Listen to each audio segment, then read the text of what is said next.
এক বিদেশি মহিলা স্বামীজিকে বললেন, স্বামীজি, আমি তোমাকে বিয়ে করতে চাই।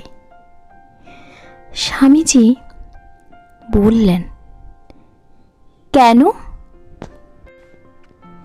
বিদেশি মহিলা বললেন, আমি আপনার মতো একটি উজ্জ্বল প্রতিভাবান পুত্র চাই, যাতে সে বড় হয়ে বিশ্বের সাথে জ্ঞান ভাগ করে নিতে পারে এবং আমার নাম উজ্জ্বল করতে পারে।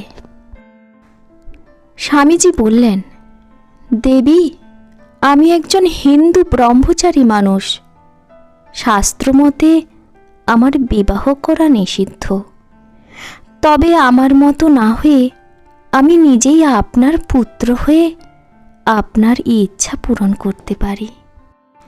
ভদ্র মহিলার সামনে হাত বাড়িয়ে বললেন, মা, আমি তোমাকে আজ থেকে আমার মা মনে করিব।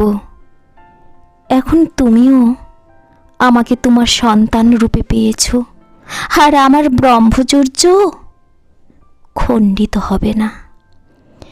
এই যুক্তি দেখে তিনি কাউকে আঘাত না করে সবাইকে আপন করে নিয়েছিলেন। এক ব্যক্তি বিবেকানন্দকে বলেছিলেন, আমি কঠোর পরিশ্রম করেও কখনো সফল হতে পারি না। এতে স্বামীজি তাকে তার কুকুরকে সঙ্গে নিয়ে বেরিয়ে আসতে বললেন।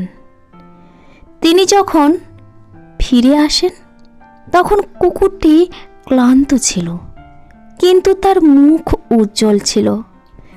কারণ জানতে চাইলে তিনি বলেন, আমি সোজা পথে হাঁটতে গিয়ে রাস্তার কুকুরের পেছনে দৌড়াচ্ছিলাম।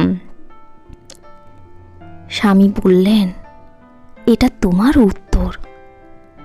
আপনি আপনার গন্তব্যে না গিয়ে অন্যের পিছনে দৌড়তে থাকেন। নিজের গন্তব্য ঠিক করুন, সফলতা আসবেই।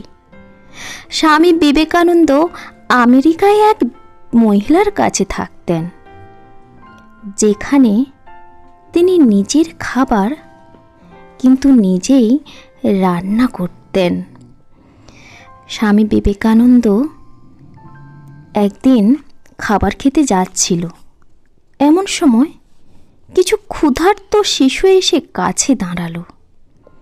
স্বামী বিবেকানন্দ তার সমস্ত রুটি সেই শিশুদের মধ্যে বিতরণ করছিলেন। তা দেখে এক মহিলা স্বামীজিকে জিজ্ঞেস করলেন, আপনি এই শিশুদের সব রুটি দিয়ে দিলেন, এখন আপনি নিজে কি খাবেন?